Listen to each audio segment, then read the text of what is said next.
No sé si darles la bienvenida esta vez, porque el tema que vamos a estudiar es dramático. Tiene que ver con la historia anticipada que Dios le reveló a Juan del anticristo romano que iba a perseguir y destruir a aquellos que quisieran honrar a Dios conforme a su conciencia y a la palabra de Dios. Pero no hay duda que es una profecía importante y que debemos considerarla. Esa historia se cumplió desde el siglo VI hasta nuestros días. Nosotros vivimos en la etapa final de esa historia negativa. Lo que nos espera no es halagüeño. De todas maneras, el conocimiento de esa historia que para nosotros es pasada, es necesario para entender la naturaleza del conflicto que se avecina. Por eso los animo a repasarla conmigo, aunque sea durante unos pocos minutos. Nos ayudará a comprender mejor cuál es nuestra misión en la crisis final, que estudiaremos especialmente en la siguiente lección. Estamos en la segunda parte del Apocalipsis, que es más universal en su contenido. Si bien comienza hablando de la bestia semejante a un leopardo que iba a aparecer en el cristianismo, esa bestia, así como el dragón que le confiere su autoridad, contiene 7 cabezas, lo que denota universalidad. De manera que en Apocalipsis 13, el surgimiento del anticristo representa el mismo espíritu rebelde de los imperios que la precedieron. Esto se ve confirmado en el hecho de que mantiene ciertas características de las 4 bestias o imperios que vio Daniel en visión, como las patas del oso y la boca del león. ¿Gobiernan todas las cabezas a la vez? No, solo una por vez, ya que las cabezas imperiales son sucesivas. Leemos en Apocalipsis 17:10 que las 7 cabezas representan reyes o reinos, y se dice de ellos, 5 de ellos han caído. Uno es, y el otro aún no ha venido. Pero los 10 cuernos son contemporáneos, reinan juntos. Y en Apocalipsis 13:1 se nos dice además que las diademas están sobre esos cuernos, no sobre las cabezas. Por consiguiente, la bestia o anticristo romano reina a través de los 10 reinos europeos que aparecieron luego que cayeron los césares romanos. ¿Quién le da su trono y autoridad al anticristo? El dragón. Esto es, el imperio romano a través de quien el diablo ejerció su poder para matar a Cristo y perseguir a los cristianos. Por eso sabemos que el anticristo se establece en Roma y también en medio de la iglesia cristiana, como lo especificó el apóstol Pablo en su segunda epístola a los tesalonicenses. ¿Qué se propone el diablo al darle el trono del César al Papa de Roma, así como su autoridad para reinar sobre los reyes de la tierra? El ser adorado por todo el mundo a través de un hijo suyo. Algo que toda la historia del medioevo confirmó notablemente. Sigamos con nuestro estudio del anticristo romano profetizado en el Apocalipsis. ¿Por qué se identifica a la bestia semejante a un leopardo con el anticristo en la teología cristiana? Porque además de perseguir a los verdaderos cristianos, abre su boca en blasfemias contra Dios, para blasfemar de su nombre, de su tabernáculo y de los que moran en el cielo. Apocalipsis 13:6. ¿Qué significa blasfemia? Lo dijeron claramente los fariseos cuando Jesús perdonó al paralítico. ¿Por qué habla este así? Está blasfemando. ¿Quién puede perdonar pecados sino solo Dios? El problema de los fariseos era que no reconocían que quien estaba perdonando pecados era Dios mismo en la carne humana.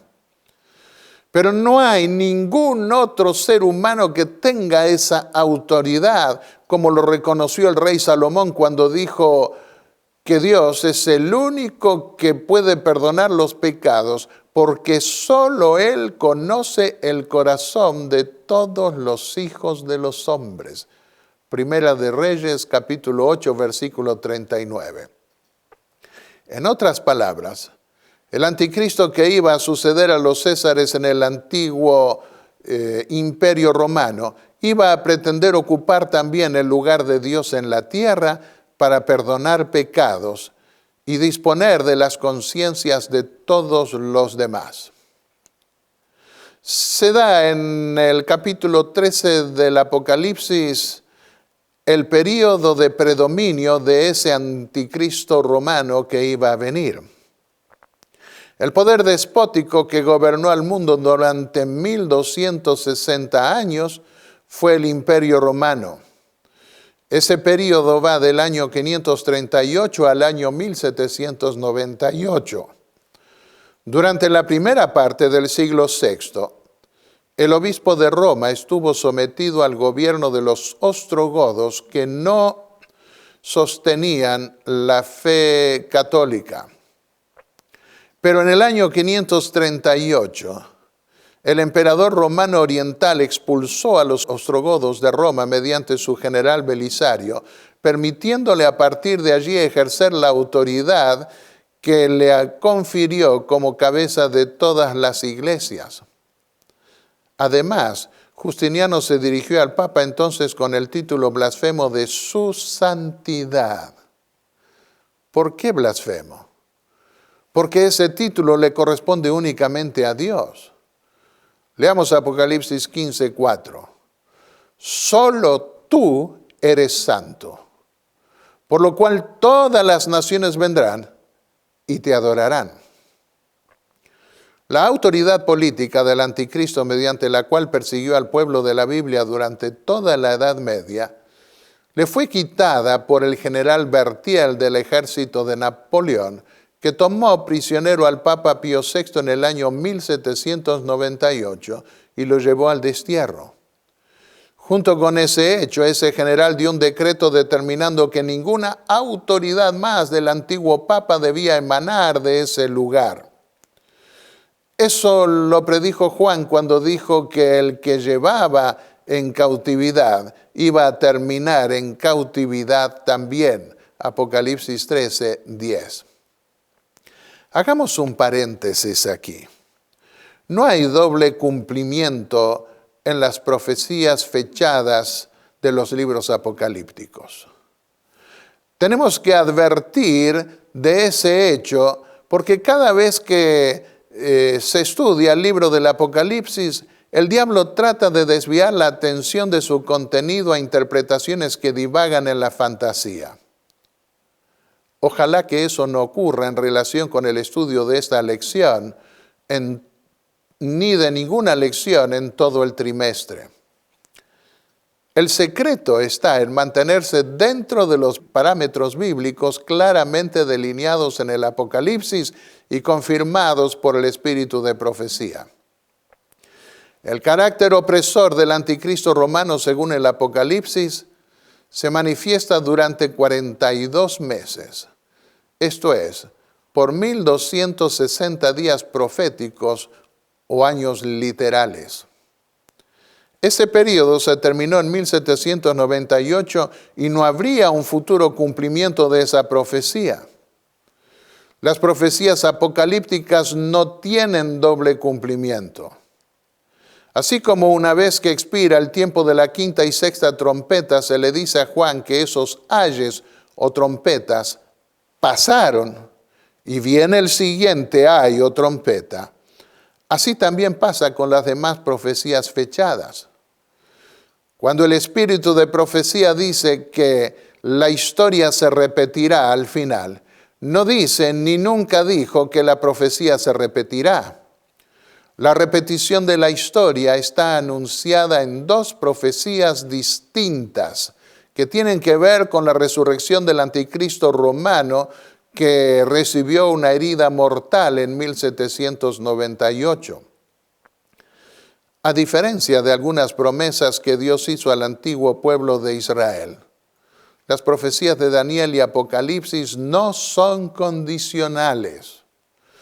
Muestran que Dios tiene un propósito en la historia humana que ninguna voluntad terrenal puede alterar.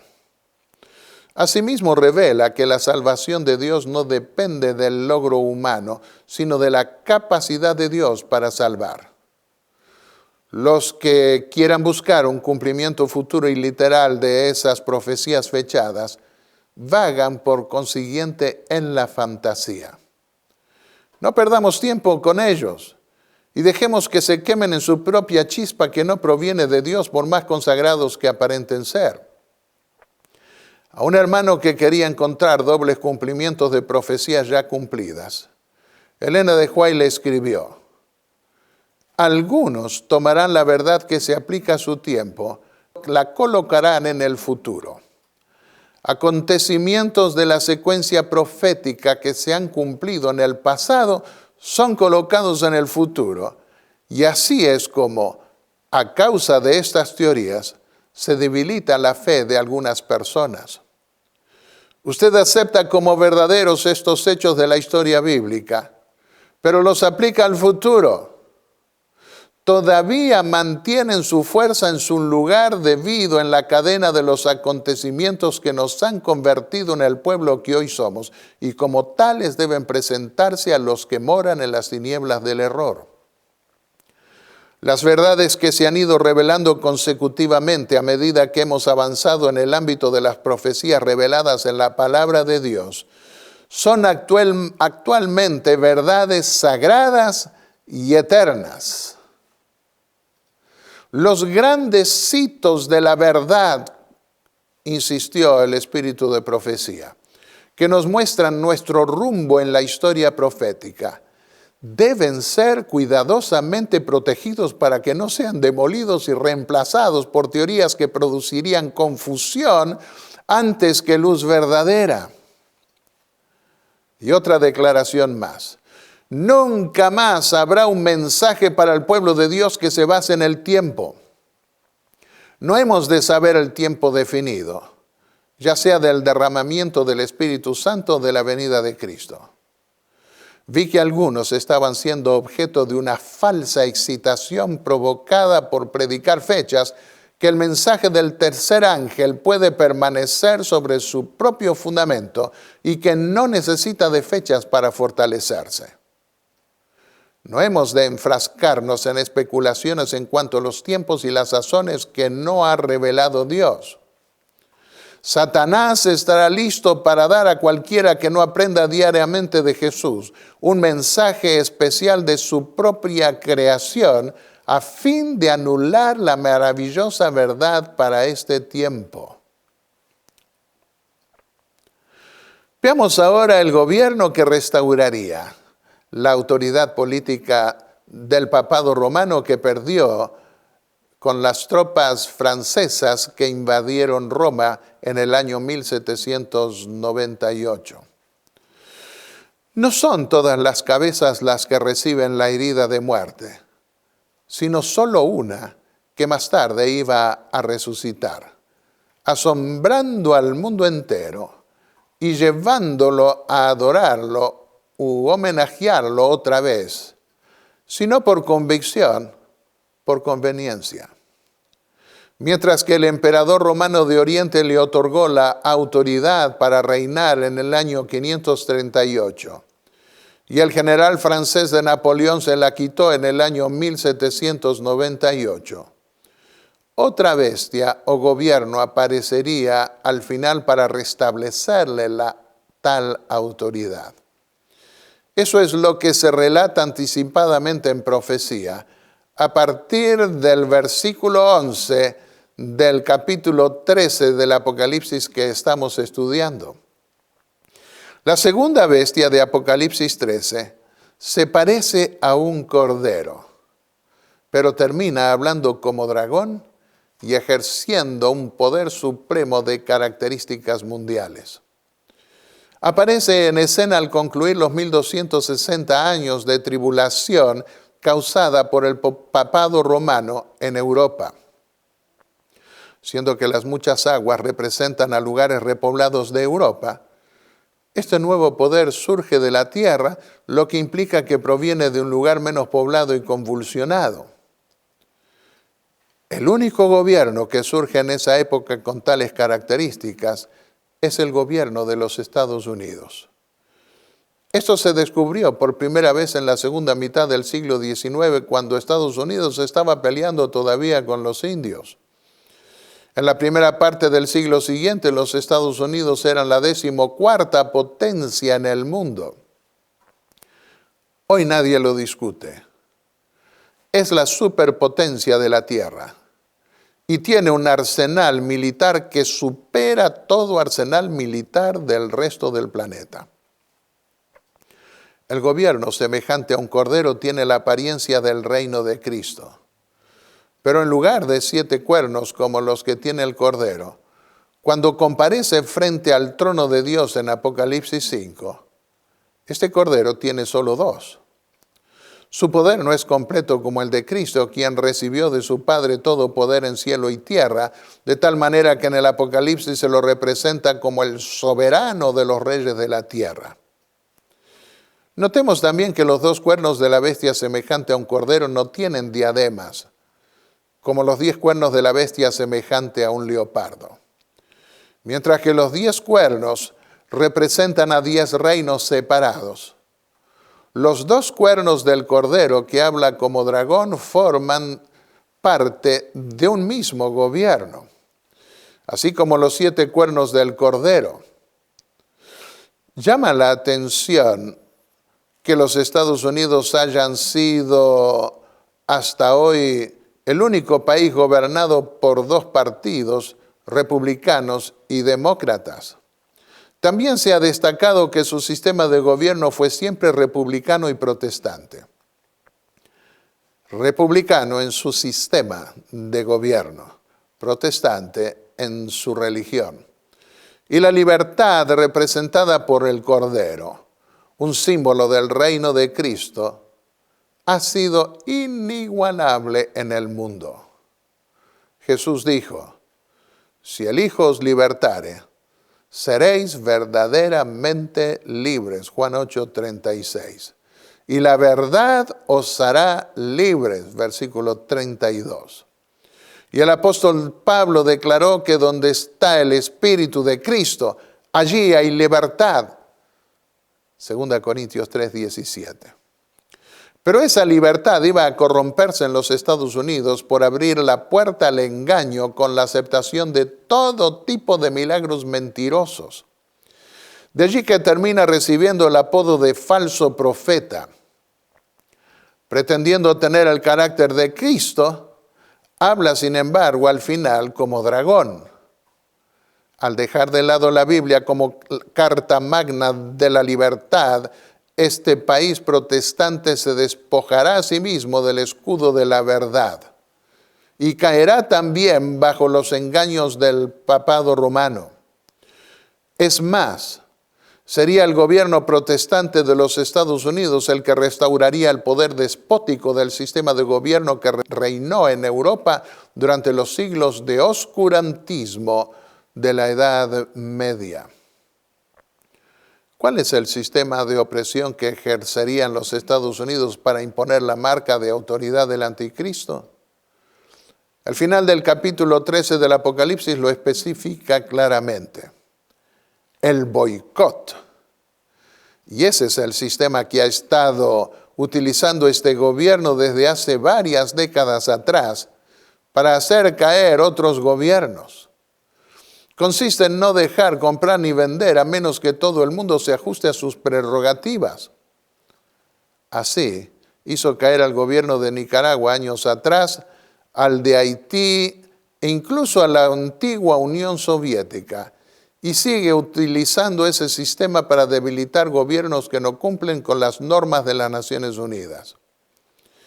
Ese sistema le permite seguir manteniendo la forma de cordero mientras actúa como dragón, ya que en la mayoría de los casos le permite hacer caer otros gobiernos sin necesidad de intervenir con el ejército. Pronto el sistema de sometimiento que usan los Estados Unidos se lo empleará contra una religión que no aceptará la marca de autoridad del anticristo romano. El diablo lo empleará contra los que guardan los mandamientos de Dios y tienen en su medio el auténtico don de profecía. Y finalmente, al apartarse por completo de la ley de Dios, al abrir las puertas a todo tipo de corrupción, levantarán una imagen del anticristo romano al unir la religión con el Estado. De esta forma se volverán excluyentes.